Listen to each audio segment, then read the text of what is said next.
Kúpil som si ďalšie falošné oblečenie z Číny. A keďže v minulom videu ste dali tých 50 lajkov, tak dneska tu máme ďalšie video. No a v dnešnom videu mi prišli fakt zaujímavé veci. Taktiež ak aj vy by ste si chceli kúpiť nejaké oblečenie z Číny za dosť nízke ceny, tak sa nezabudnite prihlásiť cez prvý link v popise. Dostanete 15% zľavu na dopravu a mnoho veľa ďalších kupónov. No a my sa môžeme vrhnúť na video. Keď sa pozriete, tak balík už tu mám. Tí, čo ste ešte nevideli minulé video, tak vám odporúčam ho kúpiť. A v tomto balíku sú o mnoho zaujímavejšie veci ako v minulom videu. Kúpil som jednu dosť zaujímavú vec. A ak by ste si tiež chceli nejaké oblečenia z Číny kúpiť, tak sa nezabudnite zaregistrovať cez prvý link v popise na OPBuy, alebo sa napojiť na náš Discord server, tam nájdete všetky produkty. No a my môžeme ísť asi na balík. Takže balík zasa takto načnem ako vždycky. Rozbalujem to fakt najtupším nožikom na svete, takže sa to vôbec rozbaliť nedá, ale neviem, jak to tí Číňania dokázali zabaliť, že to proste úplne vôbec nejde rozbaliť. No, OK, konečne som to nejak rozbalil, tak som to načal. Takže už to tu máme takto pekne načaté. OK, no, keď sa pozriem, tak tu vidím hneď strašne veľkú vec. No akože, ne strašne veľkú vec, ale celkom veľkú vec. Ja asi viem, čo to bude. Ja si zatiaľ balík presuniem sem. No, môžeme sa na toto ísť pozrieť. Viem asi, čo to bude a yes, je to presne to, čo som čakal. Tí, čo by ste nevedeli, čo toto je, tak toto sú slidy, presnejšie od Adidasu. Sú to Yeezy Slides. Keď sa pozrieme dovnútra, tak slidy vyzerajú dosť zaujímavo. Keď si vyberiem takto jednu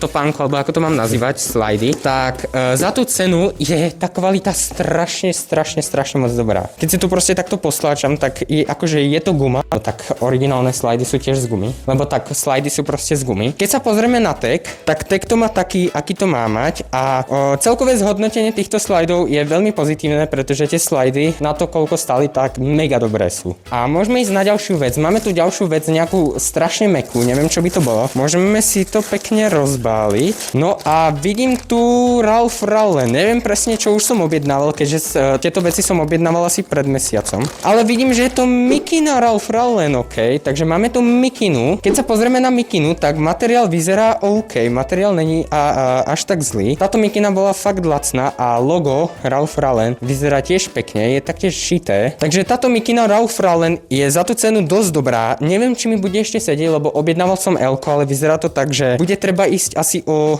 jednu veľkosť vyššie. Ale mikina ako vyzerá fajne. Aj ten zips není až tak zlý. Ten tag tu je tu veľkosť L-ko, ale ja by som vám odporúčal, keby ste si toto chceli kúpiť, tak choďte určite size up. Ako ďalšiu vec tu máme zasa niečo takéto mäkké, neviem vôbec, čo by to bolo, ale rýchlo to rozbalíme. Tak, krásne. Máme tu ďalšie Ralph Lauren a už asi aj viem, čo to bude. Toto je Ralph Lauren, takýto knightwear, alebo neviem, ako sa to presne volá, ale je to proste toto. A vyzerá to celkom cool.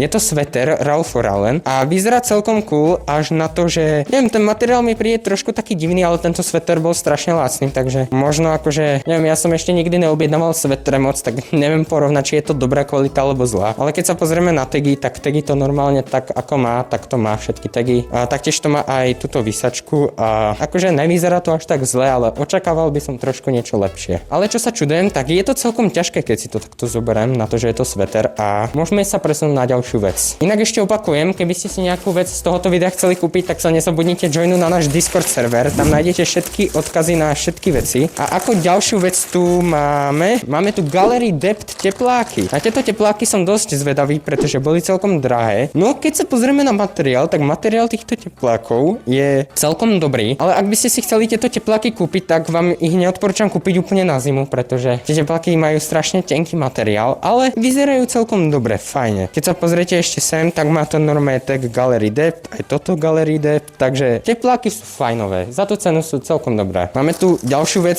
nejakú strašne malú vec, neviem čo to je, ale extrémne malé, vôbec neviem čo tu má byť a už asi aj viem čo to bude. Máme tu polo Ralph Lauren ďalší, ja som toho pola strašne veľa naobjednával. Toto stalo, zdá sa mi 2 eurá a je to takáto čiapka. No, čiapka za tú cenu není až tak zlá, ale za tú cenu by sa dala používať. Normálne by som si ju takto vedel dať a vyzerám tak lepšie. Není až tak zlá tak. Takže táto čiapka není až tak zlá, za tú cenu je celkom dobrá. Máme tu ďalšiu vec, je tu zasa niečo takéto veľké. Neviem čo to bude, tak to pekne rozbalíme.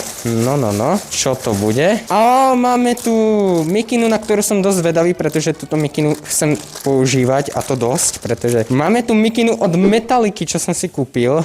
A akože tá mikina, neviem ako má vyzerať originálna mikina, keďže originálnu Metallica mikinu som ešte nemal, ale mne sa táto mikina strašne páči. Keďže ja mám strašne rád Metalliku, tak sa mi táto mikina strašne páči. Ak by ste si túto mikinu chceli kúpiť, tak dá sa kúpiť aj normálne na hociakých obchodoch za lacno, ale ja som si to proste chcel skúsiť objednať z OP Buyu, ako by to vyzeralo. A táto mikina vyzerá celkom pekne. Ja mám rád Metalliku, takže preto som si ju kúpil. Ďalšiu vec tu máme zasa strašne niečo malé. Ja neviem prečo, ale tí Číňania to balia do takých balíkov, že to môže byť niečo veľké, ale oni to proste úplne cucnú a bude to malé a bude to vyzerať jak ani neviem čo. Neviem čo. A toto máme ďalšiu Metalliku, som si objednával ešte tričko k tomu. No toto tričko vyzerá o mnoho lepšie. Toto tričko je mega pekné, sa mi strašne páči. Keď sa pozrieme na tričko, tak má to dosť dobré tagy. Má to aj tento tag, čo ja nechápem čo to je, ale je to strašne také, neviem, proste dobré. A toto tričko sa mi mega páči, pretože je to proste Metallica. Takže toto tričko je asi moje najobľúbenejšie tričko, ktoré som si zatiaľ kúpil a mega pekné, ale že fakt mega pekné. Máme tu konečne ten balík, o ktorom malo byť celé video.